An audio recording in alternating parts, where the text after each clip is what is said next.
And welcome back. You're watching the Steve Malzberg Show. I'm Bill Tucker, filling in for Steve, who is due to return shortly. My next guest is Peter Morici. He's economist, columnist, business professor at the University of Maryland, and former chief economist at the USITC. Peter, before we get started with this conversation, I want to play a piece of sound from Donald Trump over the weekend. He hits at a theme which I know you are familiar with, and I know that I've talked about it a little bit. Roll Donald, talk about the false economy, please. They're keeping the rates artificially low so the economy doesn't go down, so that Obama can say he did a good job. But it's a very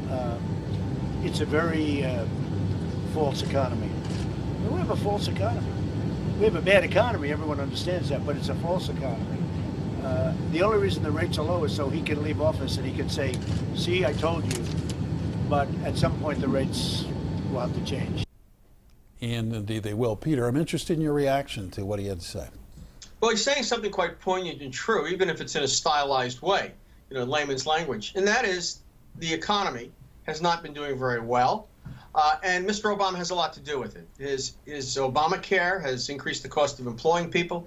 His regulatory structures have discouraged investment. He's screwed up America's universities with this excessive lending policy so that we're not doing a particularly good job. We're just graduating a lot of people who are really not prepared and so forth. All these things hurt the economy and economic growth. The way you get around them is you print lots and lots of money, and you borrow a lot of money, so you keep the economy going and keep people spending that way. That's been the solution in France. It's been the solution in Germany. In Germany, they're doing it by having lots of immigrants and then giving them cash. Here, we encourage men not to work, and we give them welfare benefits. We give them Social Security disabilities they don't deserve and whatnot. In order to get that done, you got to print a lot of money, so you have to have low interest rates. If we started raising interest rates, it would lay bare the fallacy of all this, because we wouldn't be able to afford to sell all those bonds, all those treasuries. Mm-hmm. Yeah, and we're not about to do that, at least not anytime soon. I don't think it, because I don't know why you would want to purposely tank an economy directly before an election, regardless of which side of the aisle you want to sit on for that one. I don't think it's a particularly good idea. We know which side the Fed is on. I mean, Janet Yellen and her husband are to economics, with Nancy Pelosi and her husband are to politics. I mean, they're not just pink, they're chartreuse. That's all there is to it. And we're not going to get an interest rate increase that could cause any turbulence in the economy. We could bear an interest rate increase without too much difficulty, but we're not going to have anything that's going to cause any turbulence in the stock market while Hillary is grasping, at her lead. She's liable to cough some more if she sees the market get turbulent.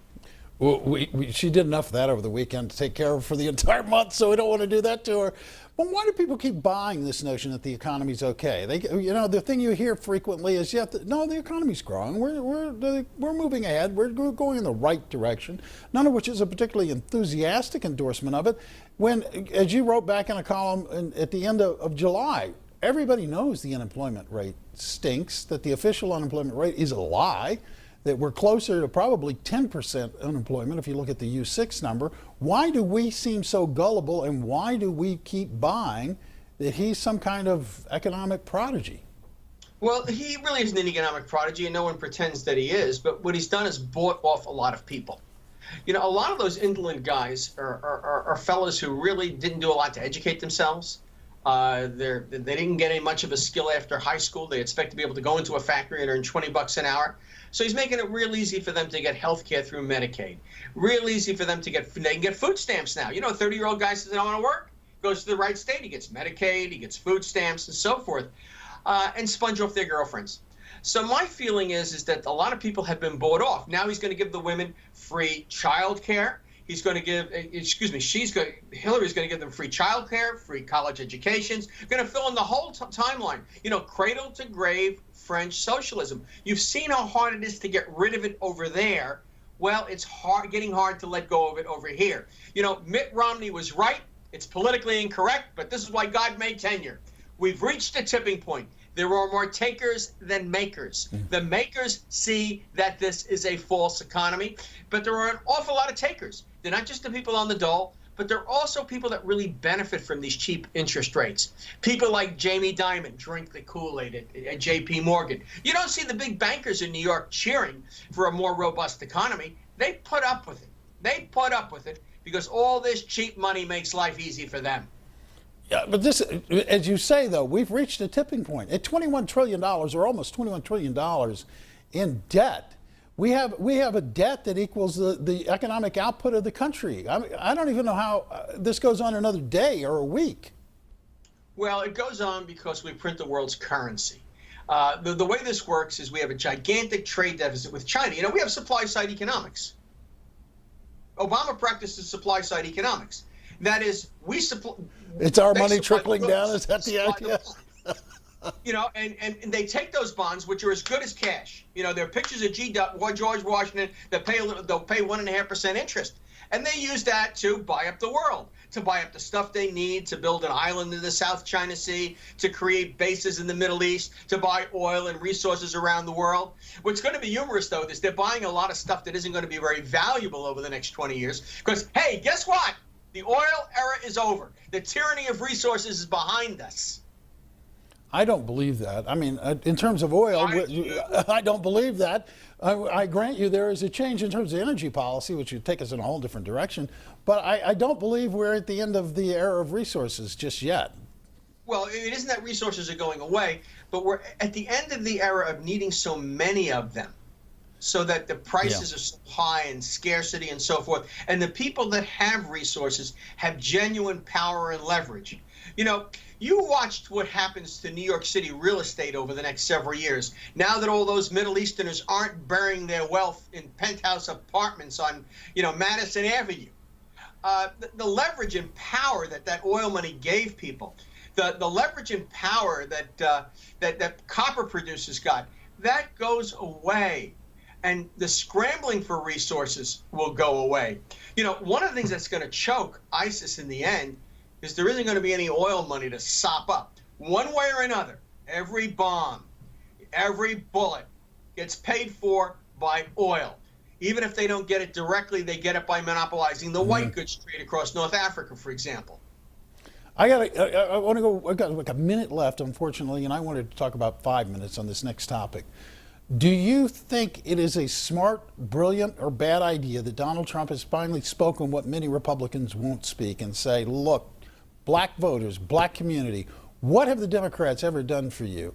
In his outreach, in particular to black voters, do you think this is going to net him any good, any votes?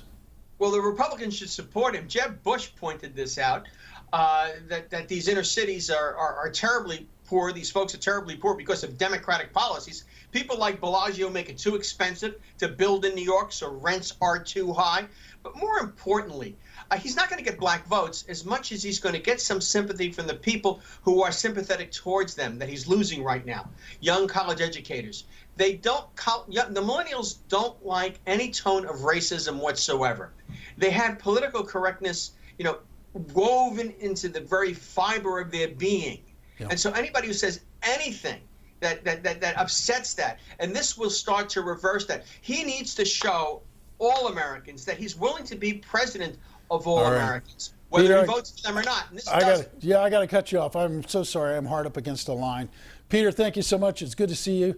Joining me now is my Newsmax TV colleague, Ed Berliner, with the latest on Hillary's health. Can you open this jar of pickles? This has not been tampered with. This is... you didn't get it. It will rest forevermore as one of the great conspiracy theories of the 2016 presidential election. That's not how you open a can of pickles. Right. Only a maniac would open a can of pickles. If you're ever feeling bad about your job, just remember there's a grown man who spent a full 7 minutes yelling about me in a pickle jar on television. The great pickle jar caper still reverberates around the conspiratorial internet as proof positive that Hillary Clinton has been hiding ill health and is not physically or mentally fit to be president. And the Clinton camp has been naturally mum on reports that even daring to question her health can cost broadcast health professionals their job. If you listened to my show last week, I just called a friend of mine, Dr. Robert Heisinger, who's an excellent internist pulmonologist, and we just dispassionately sat and evaluated the medical record that she had released. And based on the information that she has provided and her doctors have provided, we were gravely concerned, not just about her health care, not about her health, but her health care.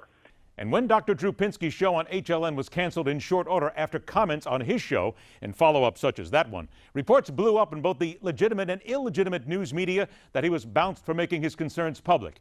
Even over the weekend, the New York Post got on the bandwagon and made it clear Pinsky was pressured by CNN to retract his statements, which he allegedly refused. And despite a statement from his rep that the cancellation had been decided on weeks prior to his statement, the Post and others say Pinsky is concerned about his own well-being due to being afraid of Clinton and her supporters, of which there is no solid evidence. Still, these rumors will not be cured anytime soon. Bill, it's all yours. All right, thanks, Ed.